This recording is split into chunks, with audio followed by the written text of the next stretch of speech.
1, stage 2 sahaja. Mhm. And then dan doktor pun datang dan bawa nurse ada datang bawa ECG nak check jantung. Lepas tu dengan paru-paru, saya kata kenapa macam serius sangat ni sampai nak check x-ray paru-paru dan juga ECG jantung ni. So dia kata we suspect you are pneumonia. So lepas scan 95% saya punya paru-paru dah damage. Dia kata sebab saya lambat datang ke hospital, sebab saya punya SPO tu dah drop 79 dan almost patutnya kena intubate using the ventilator. Baik, itu dia. Mendengar perkataan itu yang sebenarnya mendebarkan ramai orang, bukan kepada pesakit saja, apalagi kepada ahli keluarga. Malah kita yang mendengar juga kan sentiasa rasa macam suspend kan bila dengar pesakit perlu diintubate ini. Dan anda sedang dengarkan kami dalam program My COVID Journey yang pada waktu ini kita bersama-sama dengan tetamu kita ada Encik Syawal Abdullah yang merupakan bekas pesakit COVID-19 dan juga beliau juga mengalami pneumonia. Baik, bila bercerita, tahu-tahu pula ada pula pneumonia ni. Baru tahu ke macam mana ni? Saya baru tahu jugalah pasal pneumonia tu sebenarnya. Dan pada masa tu saya pun tak tahu pneumonia tu apa sebenarnya. So buka lah kat Google dan dalam Google tu pun bagi tahu pneumonia tu macam lung disease infected. So pada masa tu baru tahulah. Baik. Pasal pneumonia tu 95% dia tadi.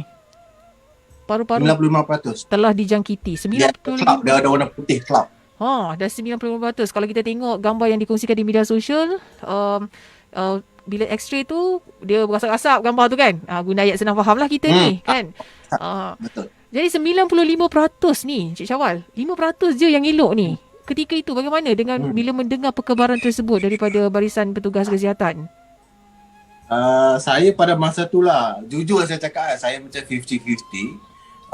And then saya pun dah video call dengan mak dan ayah saya. Kita orang video call family. So pada masa tu saya pun dah rasa give up sebenarnya. So saya rasa macam panjang tak umur saya ni macam tu lah. Baik. Okey, itu dia kan ya, bila dah berada dalam situasi itu. Dan sepanjang di hospital Encik Syawal bagaimana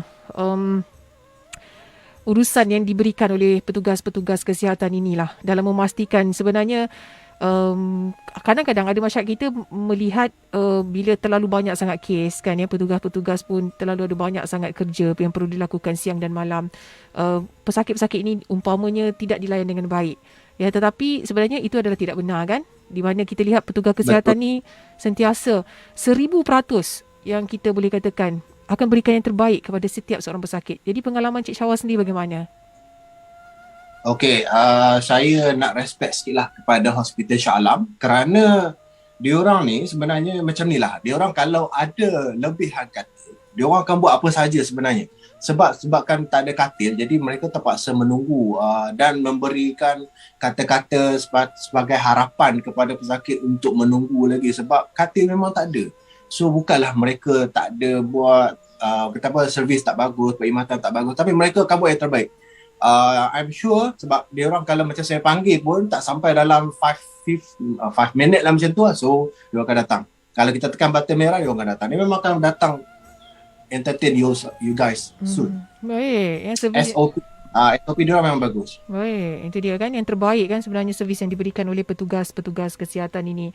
Dan Cik Syawal, tempoh recovery tu Cik Syawal kan daripada bacaan 79, ambil masa yang lama tak melihat peningkatan kadar oksigen dalam badan tu? Okey, saya macam peningkatan oksigen tu daripada 79 sehingga 95 ke atas pada masa tu dia naik 90, lebih kurang dalam hari ketiga sebab saya buat prone position iaitu meniarap. Dia kena meniarap setiap 4 jam. Ini dinasihatkan oleh doktor dan juga nurse kat situ. Kalau nak recovery cepat, tak ramai pesakit yang tahu pasal benda ni. Even pesakit sendiri pun tak tahu. So, kena meniarap untuk mengembangkan paru-paru menggunakan teknik gravity. So, kat situ kita akan rasa okey sikit dan dia akan kembangkan paru-paru. Pada masa tu lah, saya buat dan dalam masa 5 hari. Alhamdulillah 5 hari saya dah okey lah. Baik, 5 hari cepat sebenarnya. Kalau kita lihat tempoh kan recovery. Terlalu cepat ya. Saya rasa mungkin menjadi satu kejutan jugalah kalau dah 95%. Paru-paru dah ada Betul. infection jangkitan. Dan teknik bernafas dalam keadaan tertiarap itu, bagaimana sebenarnya kaedahnya tu? Cik Syawal ada kongsikan juga video tentang cara bagaimana kita nak Betul. bernafas cara meniarap ni kan. Sedikitlah Betul. kongsikan bagaimana kaedah dia. Okey, dia kena, yang pertama sekali kita kena meniarap, dan katil tu kalau boleh minta nurse untuk turunkan sehingga 180 degree. So kena dalam keadaan flat, so kita meniarap di mana bantal tempat tidur tu kita letak dekat bahagian dada.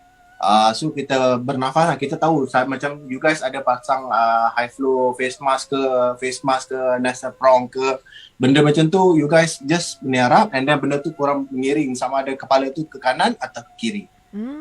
Kena tahan sikit lah. Memang sakit, memang perik nak meniarap tu sebenarnya. Okey.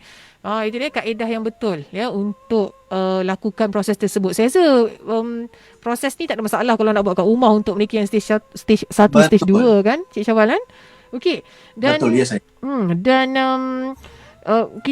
kita nak tahulah juga kan pengalaman Encik Syawal ini kan ya, kalau kita lihat 95% jangkitan pada paru-paru ya drop, bacaan oksigen yang drop secara mendadak. Bagaimana situasi ini dapat menjadi iktibar kepada masyarakat yang lain ya, pendengar-pendengar kita di Bernama Radio ini. Sebenarnya COVID ni betul kan ya, walaupun ada kita lihat masih lagi yang mengambil enteng lah, mengambil lewa tentang situasi COVID-19 ni. Okey, sebenarnya apa yang saya setuju, COVID-19 ni memang real, dan pada mulanya saya pun macam you guys juga, saya betul tak percaya juga, tapi saya ikut SOP. Sometimes saya pernah tertanya-tanya, betul ke COVID-19 ni, so kenapa kena ikut SOP, pakai face mask, pakai double layer, pakai benda ni, kerajaan suruh SOP, kenapa tak boleh rentas negeri, semua tu menjadi persoalan. Jadi bila kena pada diri sendiri sampai stage 4, sampai dah almost nak ke stage 5, and then pada masa tu saya pun tahulah, saya nak bagi tahu kepada you guys bahawa COVID is real. Cuma saya mengharapkan supaya korang tak kenalah, tak merasai apa yang saya rasa. Sangat perik, dan belum lagi periknya bila you guys kena ambil darah ABG. Lepas tu periknya memakai high flow face mask, periknya nak tidur dengan face mask, sangat perik. Tak tipu. Baik, itu dia yang jarang kita dengar, pengalaman lain daripada kebiasaan yang kita dengar ya. Banyak lagi keperitan lain apabila kita telah disahkan ya dijangkiti COVID-19, bukan setakat pada simptom-simptom COVID-19 itu sahaja, malah perawatannya itu juga menyakitkan juga ya, Cik Syawal. Ahli keluarga waktu tu macam mana, Cik Syawal? Family semua? Ahli keluarga semua di Kedah. Jadi ahli keluarga saya, mereka memberikan sokongan. Ini paling penting sebenarnya. Kepada semua pesakit, kalau boleh yang mana masih sakit ataupun selepas post-COVID, kena dapat sokongan family. Family, saudara terdekat, itu paling penting sebab nak motivate diri kita sendiri supaya kita sentiasa sihat. Itu paling penting, motivasi dan juga doa. Baik, itu dia perkongsian ya yang sangat menarik yang dibuat oleh Encik Syawal Abdullah yang merupakan bekas pesakit COVID-19 dan beliau juga pengidap pneumonia.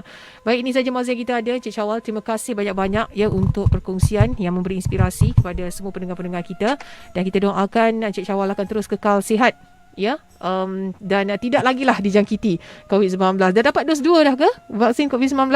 Alhamdulillah pada 27 bulan 7. Alhamdulillah ya, semoga kita dilindungi oleh Allah SWT insya-Allah. Terima kasih Encik Syawal kerana bersama-sama dengan kami di Bernama Radio dalam program My COVID. Terima kasih juga. Okey, itu dia Encik Syawal Abdullah ya, yang merupakan bekas pesakit COVID-19 juga pengidap pneumonia dalam program My COVID Journey waktu ini. Terus saja dengarkan kami di Bernama Radio, stesen berita bisnes pilihan anda.